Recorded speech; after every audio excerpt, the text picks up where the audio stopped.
Noh, olemata ise kunstnik, olen ma ikkagi väga õnnelik olnud juba pikka aega tänu sellele, et mind on elus ümbritsenud väga palju kunsti ja ka väga palju kunstnikke ja ka kunstiteadlikke inimesi, mis on mul kokkuvõttes pannud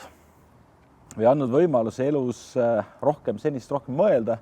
ja loomulikult pakkuda sellist ilusat esteetilist naudingut. Ja üsna tihti ma seda kõike kunstilist ümbritsevat, mis mu ümber on, võtan üsna iseenesestmõistetavalt ja loomulikult ja sellest ja selle olulisusest ma saan tihti aru alles siis, kui see mind ei ümbritse. Et on olnud paar sellist puhku, kus ma satun pisut pikemaks ajaks uude keskkonda, kus tavapärane kunst mind ei ümbritse ja ma kohe automaatselt tunnen, et mingisugune jupp ja osa minu tavapäraseks inimeseks olemisest ja õnnetundest on puudu.